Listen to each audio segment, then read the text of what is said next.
పరిశుద్ధమైన మా ప్రభా, మీకు స్తోత్రాలు వందనాలు చెల్లించుకుంటున్నాము.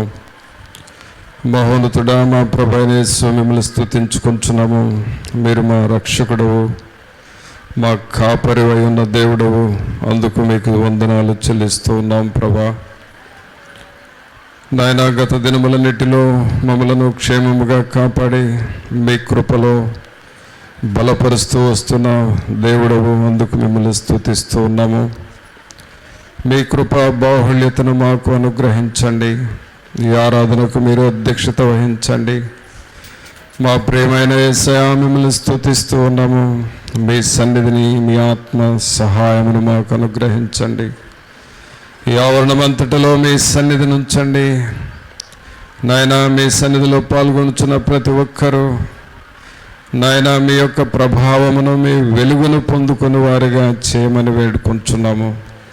పరిశుద్ధాత్ముడా, తండ్రిని ఘనపరచుటకును, రక్షకుడైన యేసుక్రీస్తును మహిమపరచుటకును, పరిశుద్ధాత్మని స్తుతించుటకును నాయన, మీ సహవాసములో మేము ముందుకు సాగుటకును సహాయము చేయండి.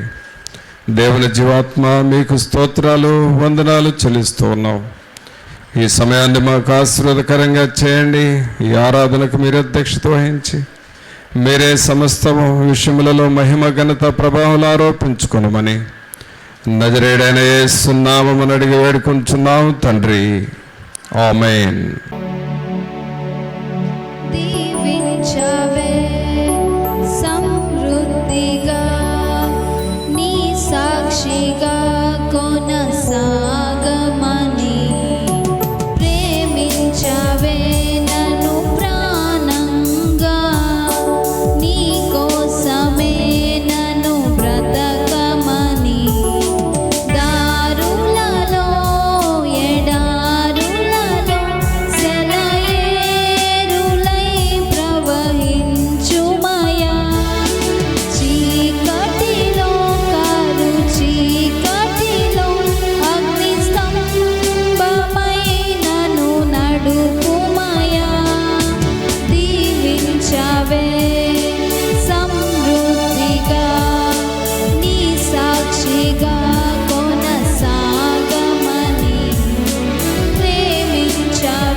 కొదువంతా తీర్చావే కన్న తండ్రిలా, నా కన్నీరంతా తుడిచావే కన్న తల్లిలా.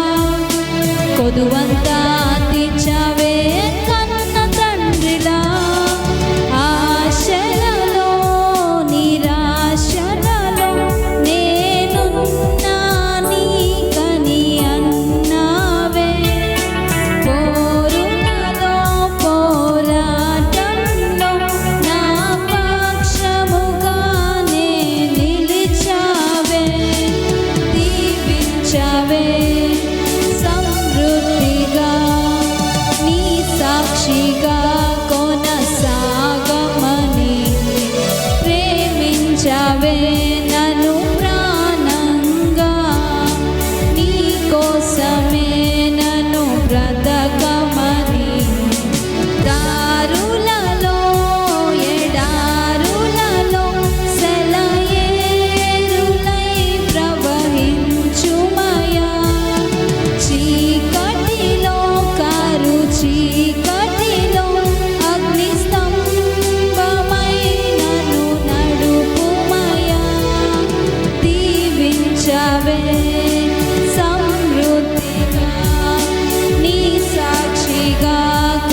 దేవుని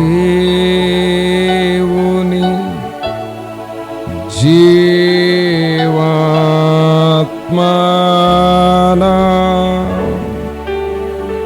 మీదికి రమ్ము. దేవుని జీవాత్మనా మీదికి రమ్ము. వేరాచు వాంచు మాలాచు నింపు దేవుని జీవాత్మనా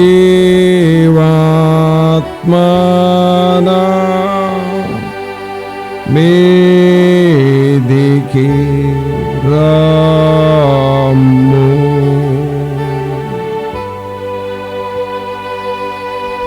పరిశుద్ధుడైన మా ప్రభువా, మీకు స్తోత్రాలు వందనాలు చెల్లిస్తూ ఉన్నాము. మహోన్నతుడా, మహాగణుడా, మా ప్రభువైన యేసు మిమ్మల్ని స్తుతిస్తూ ఉన్నాము. మీరు మా దేవుడవు, మా రక్షకుడు, మీకు వందనాలు. మహాగణుడవు, మహోన్నతుడవు, మిమ్మల్ని స్తుతిస్తూ ఉన్నాము ప్రభా. మమ్మల్ని ప్రేమించి మీరిచ్చిన ఈ సమయాన్ని బట్టి మీకు వందనాలు చెల్లిస్తూ ఉన్నాము. మీ కృపలో మమ్మల్ని కాచి కాపాడుచున్న దేవా, మిమ్మల్ని స్తుతిస్తూ ఉన్నాము. మీ సన్నిధిలోనికి మమ్మల్ని తీసుకొని వచ్చినారు. మీ ఆత్మశక్తిని, పరిశుద్ధాత్మ తాకుదల అభిషేకమును మాకు మీరు దయచేయండి. మీ వాక్యము ద్వారా మాతో మీరు మాట్లాడమని నజరేయుడైన యేసు నామమున అడిగి వేడుకొంచున్నాము తండ్రి, ఆమేన్. ప్రభునంతులరా, దేవుడు మనకు, తన పిల్లలకు, తన విశ్వాసులకు, తన బిడ్డలకు ప్రత్యేకమైన కొన్ని వస్త్రాలను గూర్చి చెప్పాడు బైబిల్లో. వాటిని మనం తెలుసుకొని వాటిని ధరిస్తే, వాటిని వేసుకుంటే ఖచ్చితంగా దేవునిని పోలి మనము నడుచుకుంటాం. అలాంటి వస్త్రాలు ఏమైనా బైబిల్లో ఉన్నాయా అంటే దేవుని వాక్యంలో చూద్దాం. నిర్గమకాండము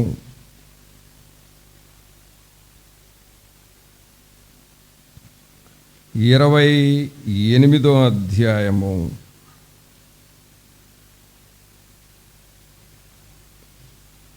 28వ అధ్యాయము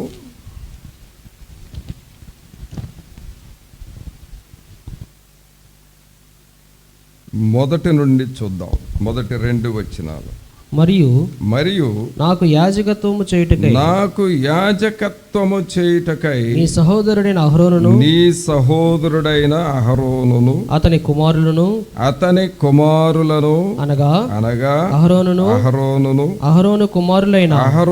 కుమారులైన నాదాబును అబీహును ఎలియాజరును ఈతామారును ఇశ్రాయేలీలలో నుండి నీ యొద్దకు పిలిపింపుము. అతనికి అలంకారమును ఘనతయు కలుగునట్లు నీ సహోదరుడైన అహరోనుకు ప్రతిష్ఠిత వస్త్రములను కుట్టవలెను. ప్రియరా, చూడండి, ఇక్కడ యెహోవా దేవుడు మోషేకు ఏమని ఆజ్ఞాపిస్తున్నాడంటే, ఈ నిర్గమకాండములో దేవునిని ఆరాధన చేసుకునే ఒక మందిరాన్ని గూర్చి రాయబడి ఉంటుంది.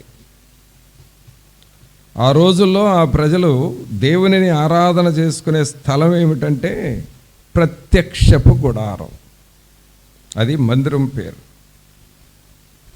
ప్రత్యక్షపు గుడారం, టాబర్నికల్ అని అంటాం ఇంగ్లీష్లో. ఈ టాబర్నికల్, ఈ ప్రత్యక్షపు గుడారంలో అక్కడ 3 రకాలైన ప్రజలు ఉంటారు. ఆ ట్యాబర్నికల్, ఆ ప్రత్యక్ష గుడారం దగ్గరకు 3 రకాలైన ప్రజలు వస్తారు. ఒకరు పాపము చేసి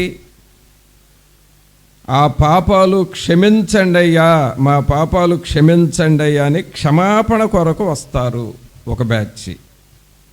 వారు చెప్పాలంటే మారు మనస్సు లేని వారు, మారు మనస్సు లేని ప్రజలు. కొంతమంది దేవునిని స్తుతించి ఆరాధన చేయటానికి వస్తారు, వారు మారు మనసు పొందినవారు. కాబట్టి 2 రకాల ప్రజలు, 2 రకాల ప్రజలు. ఒకటి మారు మనసు పొందని వారు వస్తారు మా పాపాలను క్షమించని అడగటానికి, మారు మనసు పొందినవారు వస్తారు. తర్వాత అక్కడికి ఇంకెవరు వస్తారంటే యెహోవా దేవుడు కూడా వస్తాడు. ఆ ప్రత్యక్ష గుడారములో అతి పరిశుద్ధ స్థలం అని ఉంటుంది, హోలీ ప్లేస్. ఆ అతి పరిశుద్ధ స్థలములో యెహోవా దేవుడు వచ్చి ఉంటాడు.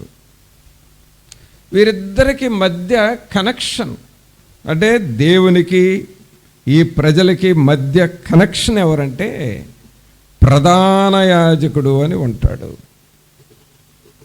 ప్రధాన యాజకుడు అంటే ఆ గుడారములో, ఆ ప్రత్యక్షపు గుడారములో కొన్ని పనులు చేసే ప్రధాన యాజకుడు. అంటే దేవుని పనిని, దేవునికి మనుషులకు మధ్యవర్తిగా చేస్తాడు. ఇప్పుడు ఈ యాజకుడు అనే ఆయన దేవుడు చెప్పిన డ్రెస్ వేసుకోవాలి.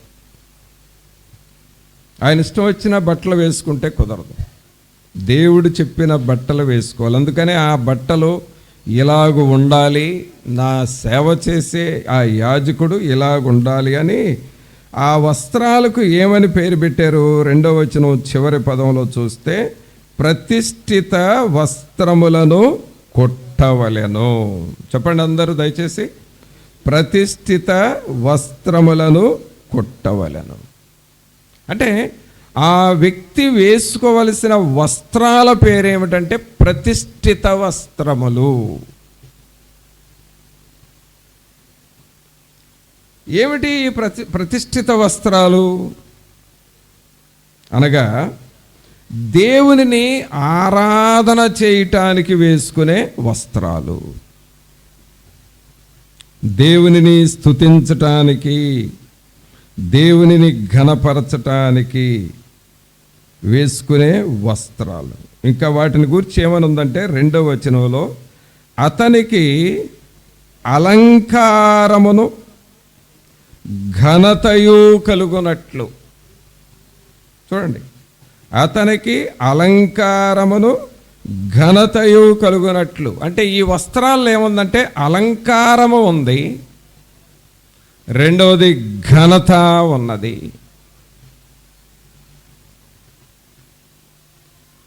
ఏమిటి అలంకారం అంటే దేవుని అలంకారం. దేవునిని ఘనపరచాలి, దేవునిని ఆరాధన చేయాలి, ఆయనను మహిమపరచాలి అనే అలంకారము ఆ వస్త్రాల్లో ఉన్నది. ఇంకా ఆ వస్త్రాల్లో ఏముందంటే ఘనత, అనగా దేవునిని మనము ఘనపరచాలి. ఈ అలంకారము, ఘనత ఈ ప్రతిష్ఠిత వస్త్రాల్లో ఉన్నది. ఈ రోజున వీటిని వేసుకోమని చెబుతున్నాడు తన బిడ్డలను, అనగా మారు మనసు పొందిన వారిని, అలాగే నన్ను ఆరాధన చేయటానికి వచ్చే ప్రజల్ని ఈ ప్రతిష్ఠిత వస్త్రాలు వేసుకొని నన్ను ఆరాధన చేయండి అని అంటున్నాడు. కావున ప్రియులారా, మనం దేవుని సన్నిధిలో దేవునిని ఆరాధన చేయటానికి చేరిన మనలో దేవుని అలంకారాలు మనలో కనబడాలి. ప్రార్థనకు వెళుతున్న వ్యక్తులలో దేవుని అలంకారము, దేవుని స్వభావము, దేవుని రూపము అలాగే దేవుని యొక్క పోలికలు, ఆ అలంకారము కనబడతా ఉండాలి.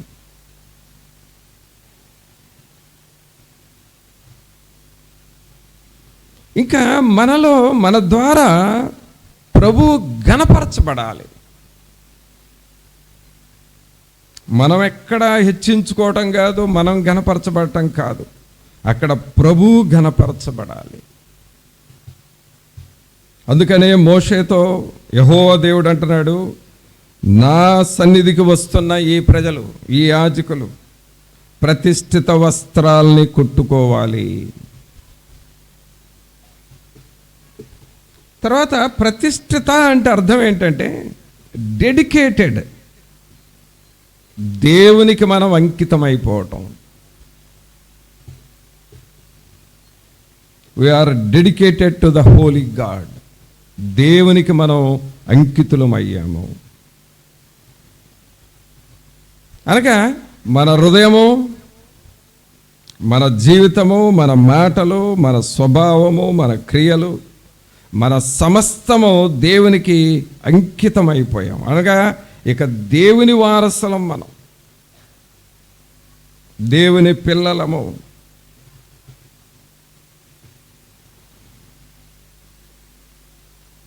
పూర్తిగా మనం దేవునికి సంబంధించిన వాళ్ళం. ఇక లోక సంబంధమైంది, ఈ లోకానుసారమైంది మనలో ఏదీ లేదు. ఎక్కడ ఉన్నా సరే మనం దేవుని బిడ్డలుగా, దేవుని వారసులుగానే మనం జీవించాలి. వీటిని ప్రతిష్ఠిత వస్త్రాలు అంటాం. అంటే దేవునికి మనం అంకితమైన వారము. ఈ ప్రతిష్ఠిత వస్త్రాల్లో ఏముందనంటే దేవుని ఆత్మ, దేవుని మహిమ.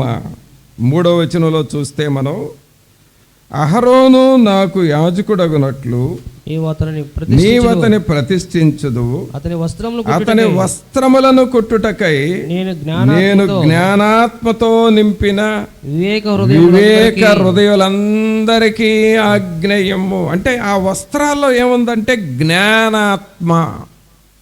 జ్ఞాన ఆత్మ అంటే అది ఒక వరం. జ్ఞానాత్మ అనేది పరిశుద్ధాత్ముడు ఇచ్చే వరాల్లో ఒక వరము జ్ఞానాత్మ, వివేకము. 2 వరాలండి ఇవి. జ్ఞానాత్మ ఒక వరము, వివేచన అనేది కూడా ఒక వరం. ఈ 2 పరిశుద్ధాత్ముడిచ్చే వరాలలో వస్తాయి. పరిశుద్ధాత్ముడిచ్చే 11 వరాలలో ఈ 2 వరాలు, జ్ఞానాత్మ ఒకటి, వివేకం ఒకటి. అనగా ఈ యాజక వస్త్రాల్లో, ఈ ప్రతిష్ఠిత వస్త్రాల్లో దేవుని వరాలు ఉన్నాయి. ప్రభునందు పిల్లరా, ఈ రోజున మనము కూడా దేవునిని ఇలాగ ప్రతిష్ఠించుకుంటూ ఆరాధన చేస్తూ ఉంటే మనలో కూడా దేవుడు తన వరాలు పెడతాడు, తన ఆత్మను ఉంచుతాడు, తన జ్ఞానాత్మను ఉంచుతాడు, తన వివేకాన్ని మనలో ఉంచుతాడు. ఈ రోజున ఆయనను ఆరాధన చేయటానికి వస్తున్న ప్రజలు ఈ ప్రతిష్ఠిత వస్త్రాలు కలిగిన వారుగా ఉండాలి అనేది దేవుని చిత్తమై ఉన్నది. జనరల్గా మనం ఏదో నూతన బట్టలు వేసేసుకుంటాం, లేదా పండుగ దినాల్లో అంతవరకే సాటిస్ఫై అవుతాం. కానీ డైలీ వస్త్రాలు ఇవి. ప్రతి ఆదివారం వేసుకోవాల్సిన వస్త్రాలు, ప్రతి దినం వేసుకోవాల్సిన వస్త్రాలు ఈ ప్రతిష్ఠిత వస్త్రాలు. అనగా దేవునికి మనం అంకితమయ్యాము, దేవునికి మనల్ని మనము సమర్పించుకున్నాము. దేవుని అలంకారం ఉంది ఆ వస్త్రాల్లో, దేవుని ఘనత ఉన్నది, దేవుని వరాలు ఉన్నాయి, జ్ఞానాత్మ ఉంది, వివేకం ఉంది. ఆ వరాలు కలిగిన వస్త్రాలే ప్రతిష్ఠిత వస్త్రాలు. ఇప్పుడు వాటిని మీరు వేసుకోవాలి అని అంటున్నాడు. నిజంగా పిల్లరా, ఈ వస్త్రాలు వేసుకోవటం మనం స్టార్ట్ చేస్తే మన స్పిరిచువల్ లైఫ్ కంప్లీట్గా మారిపోతుంది. ఈ వస్త్రాలు వేసుకోవడానికి మనం ప్రభువుని అడగాలి, ప్రభా ఈ ప్రతిష్ఠిత వస్త్రాలు నాకు కావాలి, నేను వేసుకోవాలి. మనం మనలాగా ఉండం. ఇంకా మనం మనలాగా ఉండం, మన మనస్సు మనలాగా పనిచేయదు. దేవుని ఆత్మ వశ్యములోనికి, దేవుని స్వరూపంలోనికి మనం వెళ్ళిపోతాం. అందుకనే ఇక్కడ ఈ ప్రత్యక్ష గుడారం దగ్గర యెహోవా దేవుడు అతి పరిశుద్ధ స్థలంలోకి వస్తున్నాడు. మారు మనసు పొందని ప్రజలు, మారు మనసు పొందిన ప్రజలు, 2 రకాల ప్రజలు ప్రత్యక్ష గుడారం దగ్గరకు వస్తున్నారు. వీరిద్దరికి కనెక్షన్ ఇవ్వాలి అనంటే యాజకుడు ప్రతిష్ఠిత వస్త్రాలు ధరించాలి. మనం కూడా ఈ ప్రతిష్ఠిత వస్త్రములు ధరించినప్పుడు దేవునికి మనం సమీపస్థులముగా, దేవునికి మనం దగ్గరగా వెళతాము. అందుకనే ఇదే గ్రంథంలో 29వ అధ్యాయంలో 29వ వచనం చూడండి. 29వ అధ్యాయము 29వ వచనం.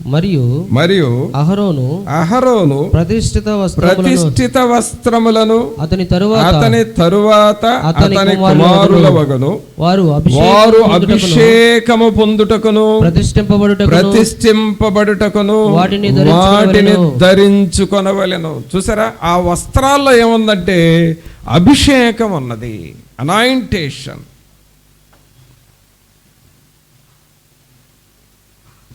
వారు అభిషేకము పొందుటకును ప్రతిష్ఠింపబడుటకును వాటిని ధరించుకొనవలెను. ఎంత ప్రత్యేకత ఉందో చూడండి ఈ ప్రతిష్ఠిత వస్త్రాల్లో. అభిషేకం అంటే ప్రియరా, దేవుని యొక్క సన్నిధిని మనం అనుభవించటము.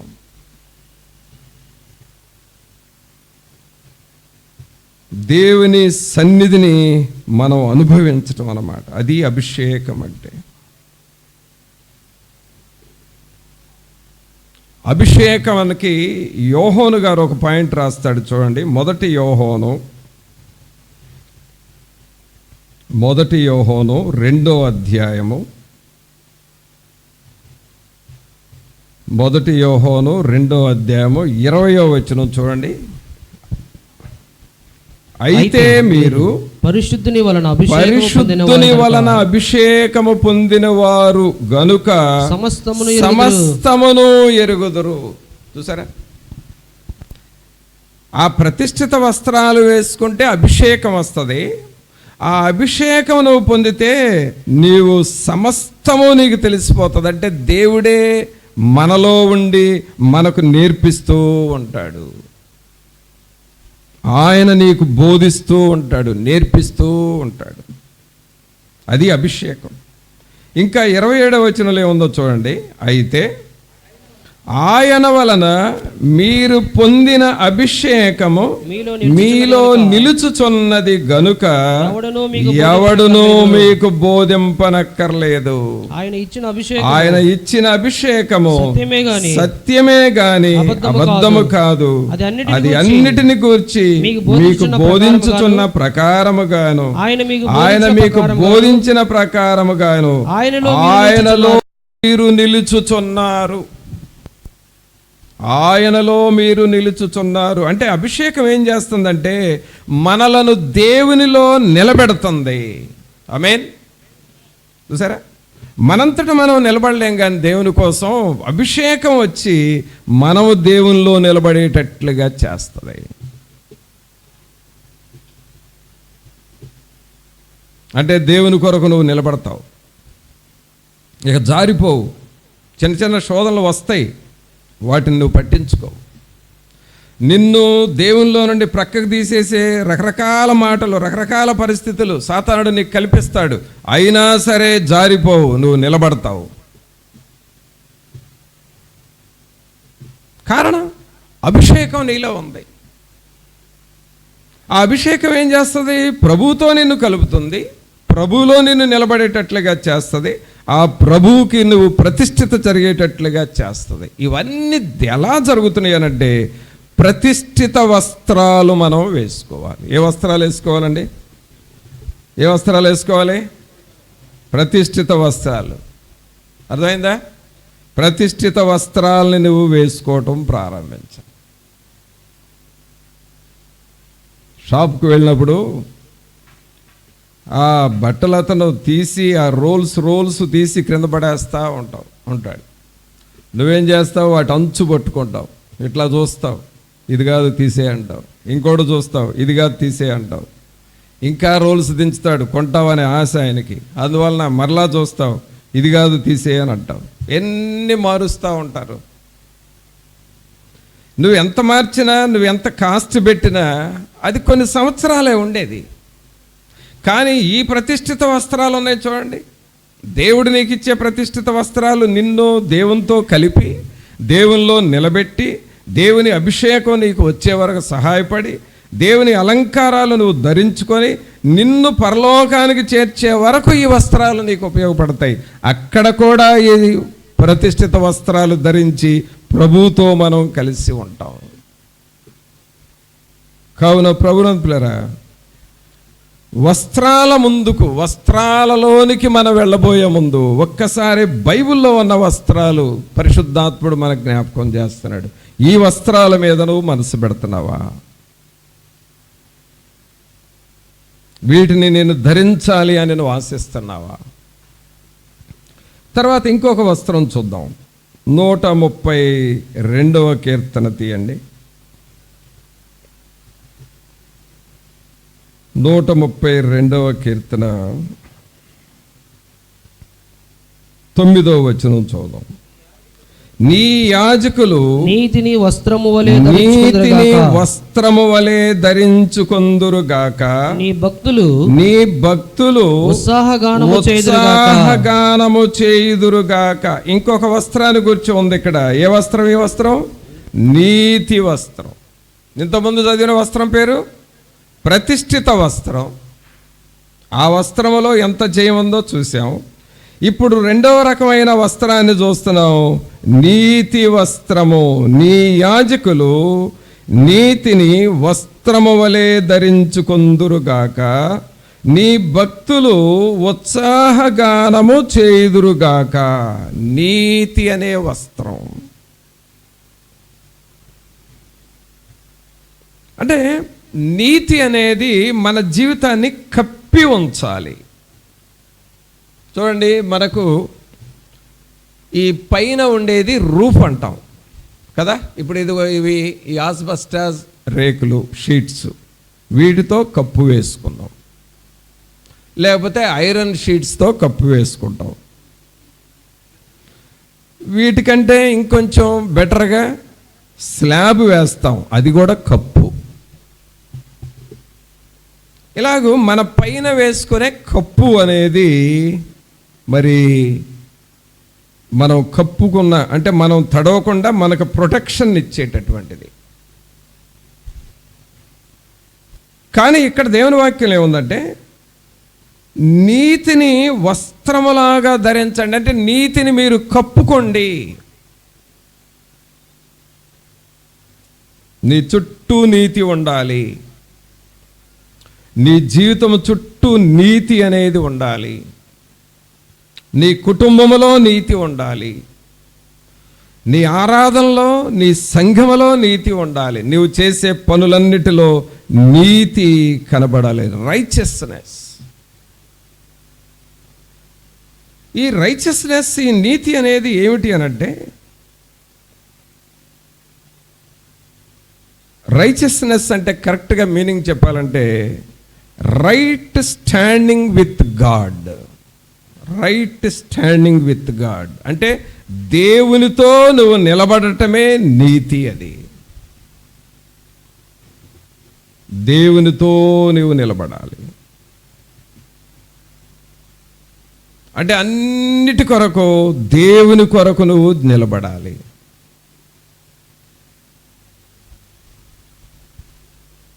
నీకేదైనా ఒక ప్రాబ్లం వస్తే ఆ టైంలో దేవుని కొరకు నువ్వు నిలబడాలి. నీకేదైనా ఒక శోధన వస్తే ఆ శోధనలో నువ్వు దేవుని కొరకు నిలబడాలి, జారిపోకూడదు. దేవుని కొరకు నిలబడే వ్యక్తులుగా మనం ఉండాలి. అది నీతిని వస్త్రములాగా ధరించడం అంటే.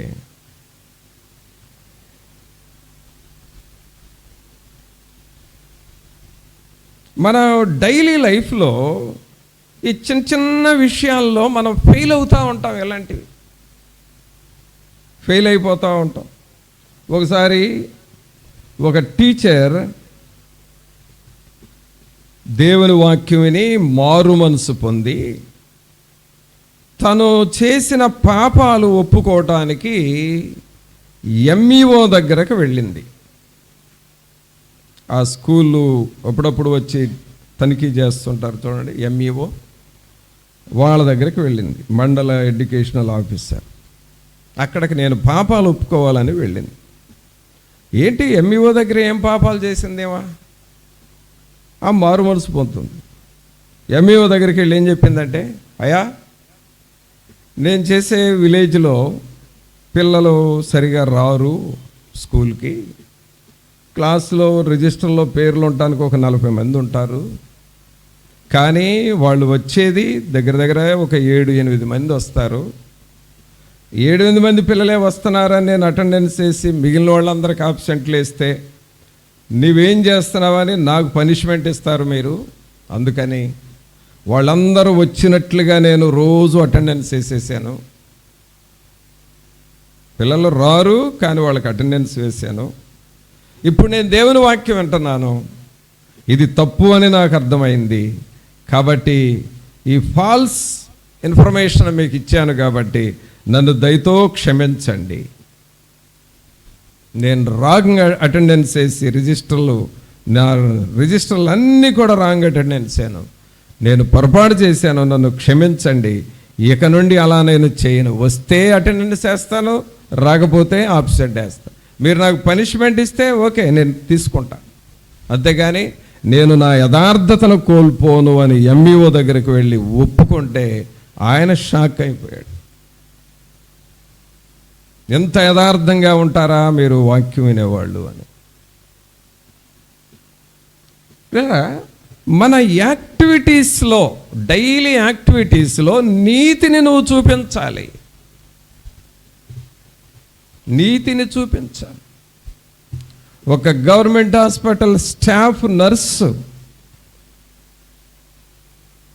తను రక్షణ పొందే సమయంలో అంతకుముందు హాస్పిటల్లో ఉన్న మెడిసిన్స్, ఆ సిరప్లు, ఇంజెక్షన్స్ ఎన్ని దొంగిలించి బ్యాగ్లో వేసుకొని వచ్చి సొంతగా వాడుకుందో అవన్నీ లెక్కలు కట్టి మరలా డిపార్ట్మెంట్ హెడ్ దగ్గరికి వెళ్ళి వారిని ఒప్పుకొని ఆ బిల్లు అంటే ఎంత అయిందో అదంతా చెల్లించి ఇక నుండి నేను నా ఉద్యోగం యథార్థంగా చేస్తాను, గవర్నమెంట్ మెడిసిన్ నేను అనవసరంగా వాడను అని ఒప్పుకొని అప్పటి వరకు వాడుకుంది తిరిగి చెల్లించేసి యథార్థంగా బ్రతికింది.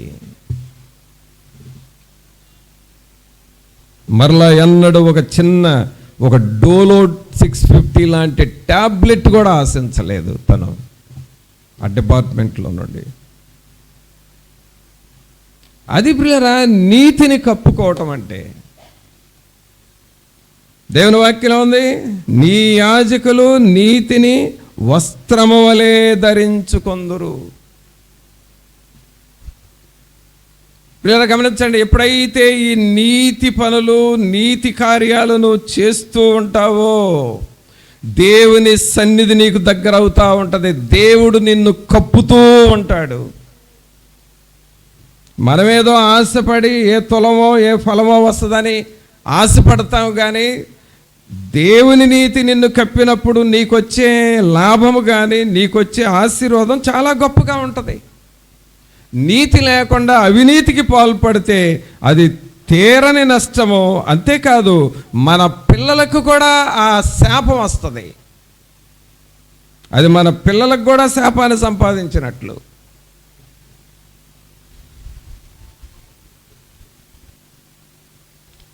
కాబట్టి మనం చేసే పనుల్లో నీతిని చూపిస్తున్నామా? నీతిని నువ్వు కలిగి ఉన్నావా?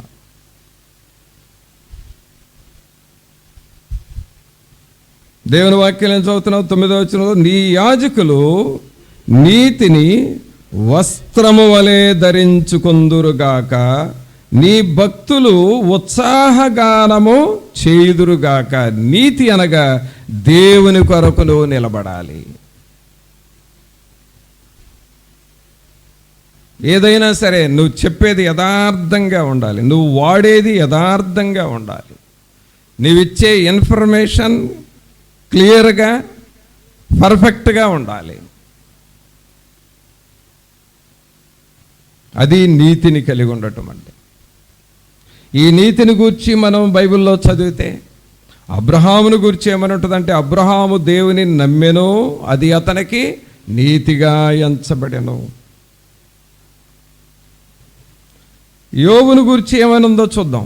యోబు గ్రంథం 29వ అధ్యాయం తీయండి.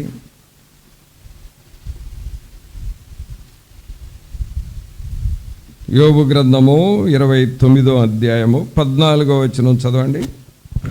నేను నీతిని వస్త్రముగా ధరించుకొని ఉంటిని, గనుక అది నన్ను ధరించెను.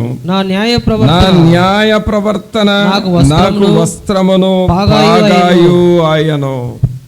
చూసారా, నేను నీతిని వస్త్రముగా ధరించుకొని ఉంటిని, గనుక అది నన్ను ధరించెను. నా న్యాయ ప్రవర్తన నాకు వస్త్రమును పాగాయు ఆయను. ప్రభునంతులారా, నీతిని ధరించడం అనేది చాలా చాలా అవసరము. నీవు దేవుని చేత ఆశీర్వదించబడాలి అనంటే నీతిని నువ్వు కలిగి ఉండాలి. నీ పనుల్లో నిన్ను ఎక్కడ దేవుడు పెట్టాడో అక్కడ నువ్వు యథార్థముగా ఉండాలి. ఇది ఒక వస్త్రం అండి. అబ్రహామును ఈ నీతి ధరించినప్పుడు అబ్రహాము దేవుడు దీవించాడు. యోబు ఈ నీతిని ధరించినప్పుడు యోబును రెండంతలుగా ఆశీర్వదించాడు. నోవహు తన తరమంతటిలో నీతిమంతుడు అని ఉన్నది, తాను నీతిమంతుడిగా ఉన్నాడు కాబట్టి ఆ కాలంలో ఆ ఒక్క కుటుంబాన్ని దేవుడు రక్షించాడు. జలప్రళయంలో నశించకుండా రక్షించాడు. వారి ద్వారా, ఆ కుటుంబం ద్వారా దేవుని ఆశీర్వాదాలు ప్రజలకు వచ్చినాయి.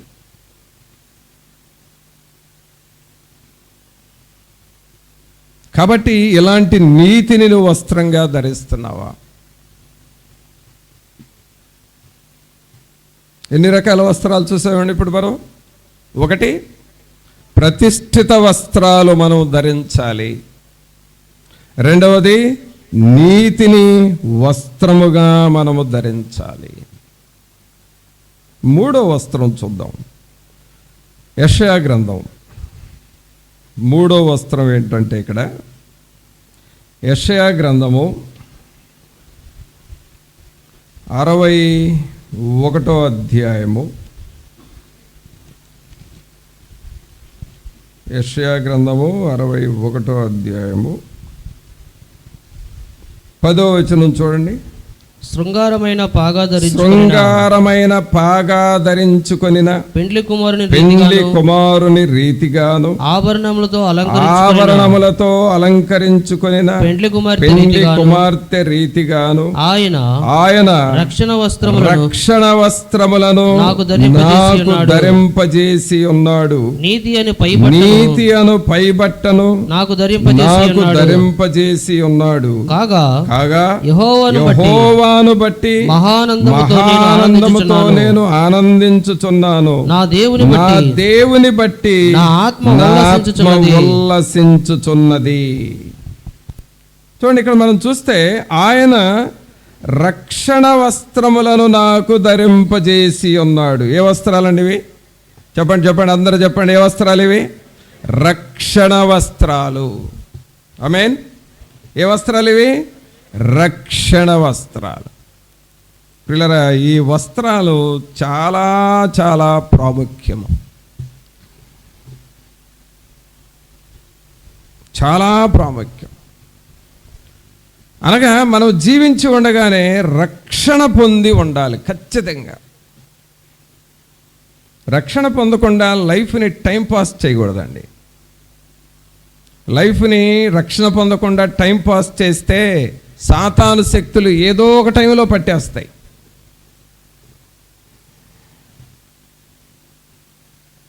రక్షణ పొందకుండా మనం కాలక్షేపం చేయకూడదు. రక్షణ పొందటానికి నీవు సమయాన్ని హెచ్చించాలి.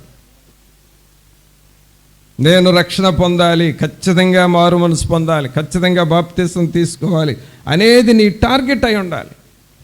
నువ్వు పండగ చేయకపోయినా పర్వాలేదు, బట్టలు కొనుక్కోపోయినా పర్వాలేదు, వేడుకలు చేయకపోయినా పర్వాలేదు, రక్షణను మాత్రం నువ్వు నిర్లక్ష్యం చేయకూడదు.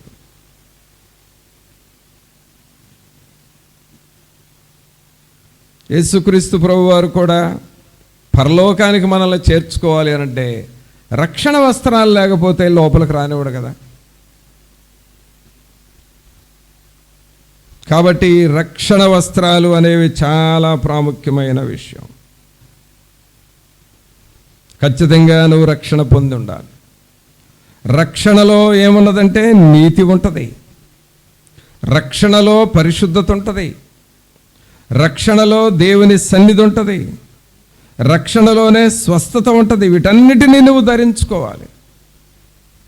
అందుకని ఇక్కడ ఏం చదువుతున్నావు? ఆయన రక్షణ వస్త్రములను నాకు ధరింపజేసి ఉన్నాడు, నీతి అను పైబట్టను నాకు ధరింపజేసి ఉన్నాడు. రక్షణ వస్త్రాలు మనము ధరించాలి. ఈ రక్షణ వస్త్రాలను ఎన్నడూ పోగొట్టుకోకూడదు. ఈ రక్షణ వస్త్రాలు నువ్వు మలినమయ్యేటట్లుగా చూసుకోకూడదు. మరలా ఎప్పటికప్పుడు నువ్వు జాగ్రత్తగా తాజాగా వీటిని కాపాడుకుంటూ ఉండాలి. ప్రతిరోజు వాక్యంతో నింపుకుంటూ, ప్రతిరోజు దేవుని సన్నిధిలో ప్రార్థన చేస్తూ, దేవుని బిడ్డలతో కలుసుకుంటూ, దేవుని ఆత్మను నువ్వు నింపుకుంటా ఉంటే ఆ రక్షణ వస్త్రాలను నువ్వు కాపాడుకుంటా ఉంటావు.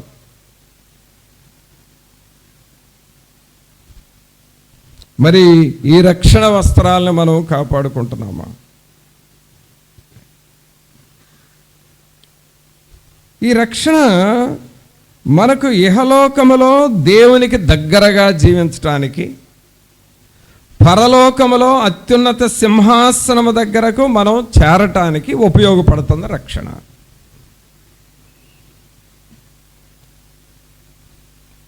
కాబట్టి ఈ రక్షణను మనం ఎన్నడూ కూడా నిర్లక్ష్యం చేయకూడదు. ఒకవేళ నువ్వు రక్షణ పొందితే ఎన్నడూ కూడా మరలా అశ్రద్ధగా నిర్లక్ష్యంగా రాకూడదు, అంటే ఆత్మలో వెనక్కి పోకూడదు. ఈ వస్త్రాల్ని మనము ధరించుకోవాలి. ఈ రక్షణ వస్త్రం నీకు బాగా ఎప్పుడు ఫ్రెష్గా ఉండాలి అనంటే ఆ ప్రక్కనే ఉందో చూడండి, 59వ అధ్యాయము, యెషయాలోనే 59వ అధ్యాయము 18వ వచనంలో ఇక్కడ ఇంకొక వస్త్రాన్ని గూర్చి ఉంది. అదేంటి? ప్రతిదండనను వస్త్రముగా వేసుకొనెను, ఆసక్తిని పై వస్త్రముగా ధరించుకొనెను. చూసారా? ప్రతిదండనను వస్త్రముగా వేసుకొనెను, ఆసక్తిని పై వస్త్రముగా ధరించుకొనెను. అంటే ఏంటి? ఆసక్తి అనే వస్త్రము కూడా నీకు కావాలి. దేవుని పని విషయంలో ఆసక్తి ఉండాలి. ఈ రక్షణ వస్త్రాన్ని నువ్వు కాపాడుకోవాలంటే ఆసక్తి ఉండాలి. అంటే తెల్లవారుజామున లేచి ప్రార్థన చేసే ఆసక్తి నీకు ఉండాలి. మోకాళ్ళ మీద బైబిల్ చదవాలి అనే ఆసక్తి నీకు ఉండాలి.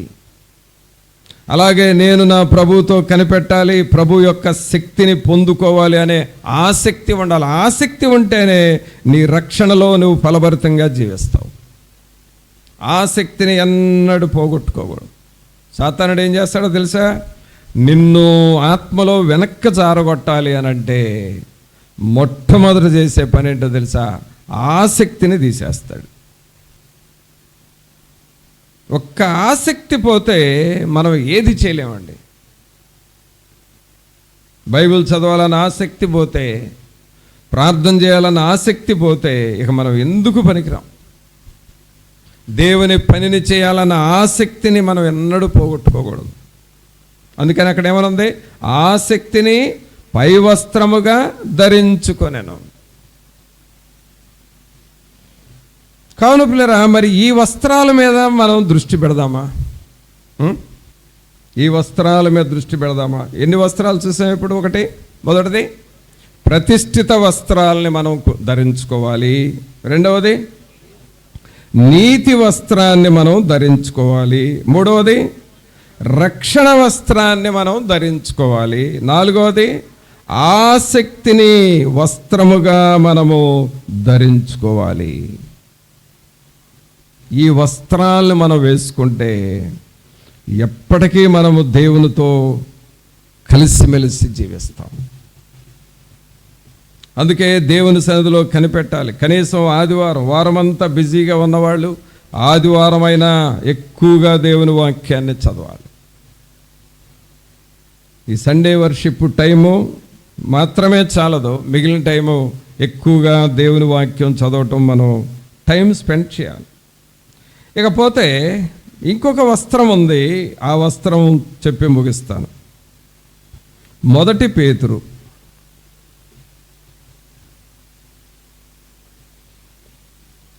5వ అధ్యాయము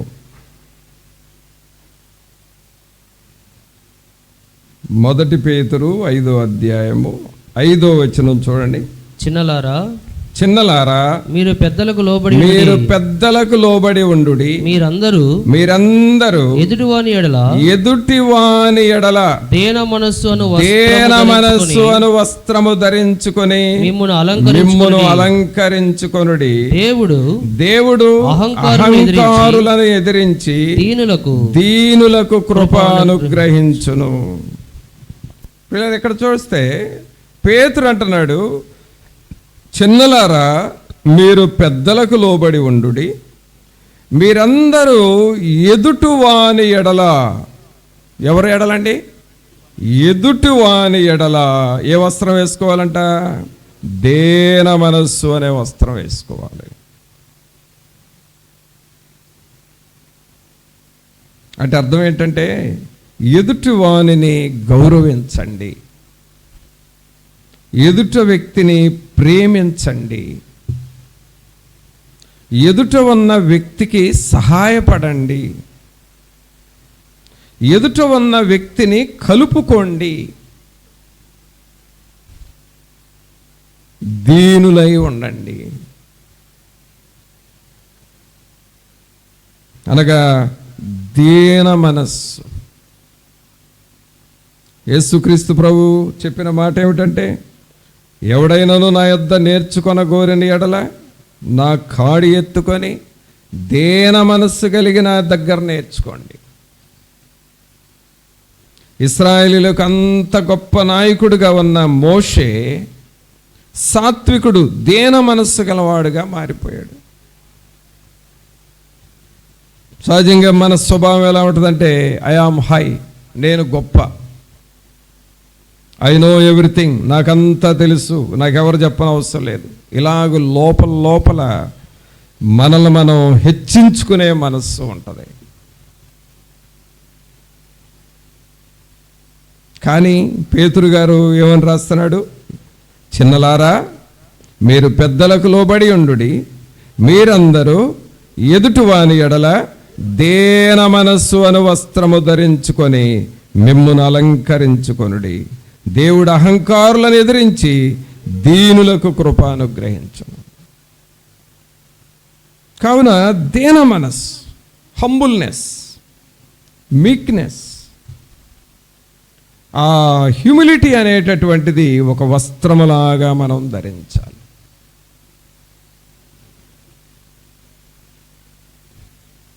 కావున మనము ఈ దేన మనస్సు అనే వస్త్రాన్ని మనం ధరిస్తున్నామా? మన డైలీ లైఫ్లో ఈ దేనత్వాన్ని చూపిస్తున్నావా? దేన మనస్సును మనం కలిగి ఉంటున్నామా? ఇతరులకి మాదిరి అయిన జీవితం, మాదిరి అయిన భక్తి జీవితాన్ని చూపిస్తున్నామా? ఒక సమయంలో ఒక బ్యాంక్ మేనేజర్ ఇలాగే సంఘంలో ప్రార్థనకు వస్తూ ఉంటాడు. ప్రార్థనకు వస్తూ ఉంటాడు. అక్కడ సేవకుడు ఏం చెప్పాడంటే, కొన్ని పనులు ఉన్నాయా అంటే అక్కడక్కడ కొన్ని, ఇప్పుడు మనం సెమీ క్రిస్మస్లు అవన్నీ ఉపవాస కూటాలు పెట్టినట్లుగా అక్కడక్కడ పనులు ఉంటున్నాయి, మీరు వెళ్ళి ఆ స్టేజీ పనులు, అక్కడ అన్ని డెకరేషన్ పనులు అన్నీ చూడండి, మీటింగ్ టైంకి స్టార్ట్ చేద్దామని చెప్పారు. సరే వెళ్ళారు, ఆ గ్రౌండ్ క్లీన్ చేసేవాళ్ళు చేశారు, ఎక్కడ పనులు అక్కడ సెట్ అయిపోయింది.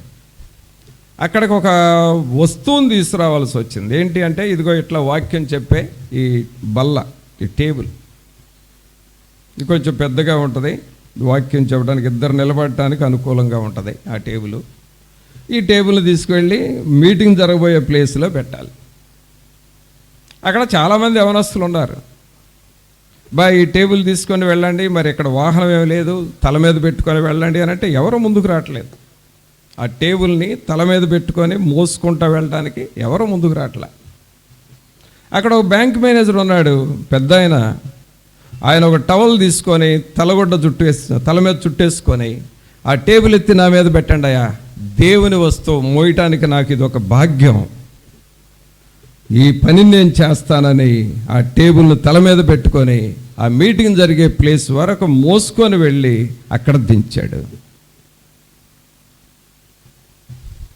అక్కడ వాళ్ళు ఏమనుకున్నారంటే, అంత హోదా కలిగిన వ్యక్తి సిగ్గుపడకుండా దేవుని పని చేశాడు, ఎంత దీనుడా అని అనుకున్నారు.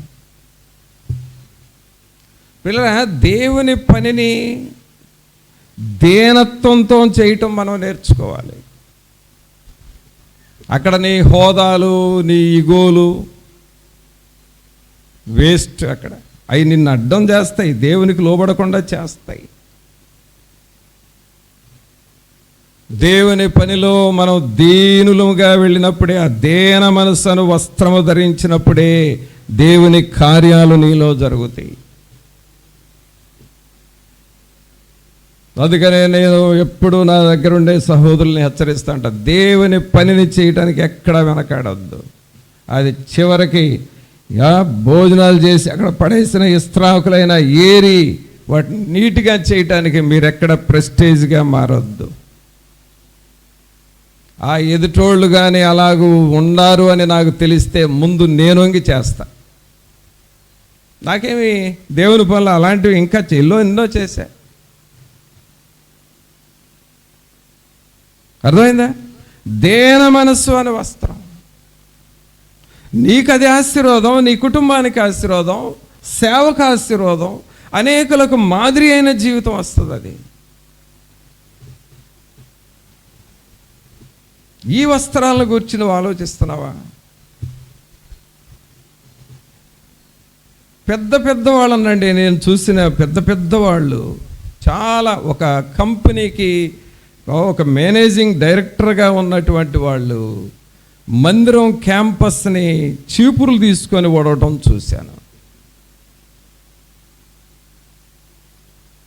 అలాగే చాలా ఒక హోదాలో వాళ్ళు ఒక డైరెక్టర్ లెవెల్లో ఉన్న వాళ్ళు ఆ మందిరంలో ఉండే టాయిలెట్స్ కడగటం చూశాను నేను.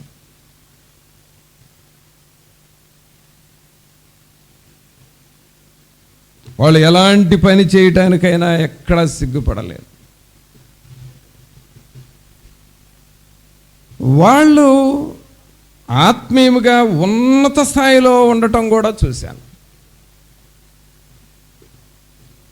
కాబట్టి దేవుని పనిని నమ్మకంగా చేయటం మనం నేర్చుకుందాం. ఎవరమైనా సరే దేవుని పని అంటే హృదయమంతటితో చేయటం నేర్చుకుందాం. దేన మనస్సును వస్త్రము ధరించుకొని మిమ్మును మీరు అలంకరించుకొనుడి. ఈ వస్త్రాలు మనం ధరిద్దామా? ఇవి మనల్ని కాపాడతాయి, ఇవి మనల్ని పరలోకానికి తీసుకొని వెళతాయి. ఏ వస్త్రాలను గురించి విన్నాం ఈరోజు? మొదటి వస్త్రం పేరు ప్రతిష్ఠిత వస్త్రాలని ధరించుకోవాలి. రెండవ వస్త్రం నీతిని వస్త్రముగా మనం ధరించాలి. మూడవ వస్త్రం రక్షణ వస్త్రాన్ని ధరించాలి. నాలుగవది ఆసక్తి అనే వస్త్రాన్ని ధరించాలి. ఐదవది దేన మనస్సు అనే వస్త్రము ధరించాలి. ఈ వస్త్రాల్ని మనం ధరించినప్పుడు దేవుని సన్నిధి, దేవుని ఆత్మ మనతో ఉంటుంది.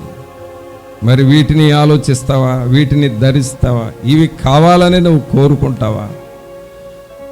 ప్రభువు ఏమంటున్నాడు? నేను దీనుడను గనక మీరు కూడా దేన మనస్సు కలిగి నా యొద్ద నేర్చుకోండి అన్నాడు. అలాంటి మనస్సు నాకు ఇవ్వండి అని ప్రభువుని అడుగుదాం, ప్రార్థన చేసుకుందాం. ఒక్క నిమిషం అందరము తలలు వంచి ప్రభు సన్నిధిలో మన హృదయాలను మనం పరీక్షించుకుంటూ, ప్రభా ఈ ప్రతిష్ఠిత వస్త్రాలు నాకు కావాలి, నన్ను నేను తగ్గించుకోవాలి ప్రభా, మీ కొరకు జీవించాలయ్యా, మీ కొరకు యోగ్యులముగా మేము బ్రతకాలి ప్రభా, అట్టివారిగా మమ్మలను చేయండి అని ప్రభువుని అడుగుదామా? ఒక్క నిమిషం అందరూ ప్రార్థన చేసుకోండి. సహోదరుడా సహోదరి, నిన్ను నువ్వు తగ్గించుకొని ప్రభా మీ కొరకు నేను జీవించాలి, మీ సన్నిధిని మీ ఆత్మ సహాయం నేను కలిగి జీవించాలి ప్రభా. ప్రతిష్ఠిత వస్త్రములు నాకు దయచేయండి నాయన, నీతి వస్త్రములు నాకు దయచేయండి ప్రభా. ఆసక్తి అనే వస్త్రము నాకు దయచేయండి అయ్యా, రక్షణ అనే వస్త్రము నాకు దయచేయండి అయ్యా, దేన మనస్సు అనే వస్త్రము నాకు దయచేయండి ప్రభా. దేవా, వీటిని మేము ధరించుకొని మీ కొరకు జీవించే వారిగా చేయండి. ఎప్పుడైతే మేము వీటిని ధరిస్తామో దేవుని సన్నిధిని మేము అనుభవిస్తాము కదా ప్రభా. అట్టి బిడ్డలుగా మమ్మలను చేయండి అని ప్రభువుని అడుగుదామా? పరిశుద్ధుడైన మా ప్రభా, మీకు స్తోత్రాలు వందనాలు చెల్లిస్తూ ఉన్నాము. మహోన్నతుడా మహాగణుడా మా ప్రభు అయిన యేసు, మిమ్మల్ని స్తుతిస్తూ ఉన్నాము ప్రభా. మీరు మా దేవుడు, మా రక్షకుడు, మీకు వందనాలు నాయన. మిమ్మలను గూర్చిన తలంపులు, మీ యొక్క అలంకారములు మేము కలిగి ఉండి వారముగా చేయండి. పరిశుద్ధ అలంకారములు మాకు దయచేయండి. దేవుని అలంకారములు మేము ధరించుకొని వారముగా చేయండి ప్రభు. తండ్రి, మీకు స్తోత్రాలు, మీకు వందనాలు చెల్లిస్తూ ఉన్నాం. ఎదుటివాని ఎడల దేన మనస్సు అను వస్త్రమును ధరించుకొని వారముగా చేయండి ప్రభు. గర్వ అహంకారులను ఎదిరించి దీనులకు తన కృప అనుగ్రహించునని ఉన్నది కదా. అహంకార స్వభావం అనేది మాకు అనవసరం, అది దేవునికి చెందినది కాదు కదా. దేన మనస్సే దేవునికి చెందినది, దీనులకు కృప అనుగ్రహించునని ఉన్నది కదా. అట్టి దీనులుగా మమ్మలను చేయండి. మీ ప్రియులను మీరు దర్శించి, వీరాత్మలను, వీరి కుటుంబాలను మీరు దర్శించి, మీ కృపలో బలపరిచి, మీ సన్నిధి ప్రతి ఒక్కరికి తోడుగా ఉంచి నడిపించమని నజరేయుడైన యేసు నామమున అడిగి వేడుకొనుచున్నాము తండ్రి, ఆమేన్. మన తండ్రి అయిన దేవుని ప్రేమ, కుమారుని కృప, పరిశుద్ధాత్ముని యొక్క సన్నిధి, ఆయన నిత్య సహాయము ఇప్పుడు ఎల్లప్పుడూ మనందరికి తోడుగా ఉండి సహాయము చేయను గాక. ఆమేన్.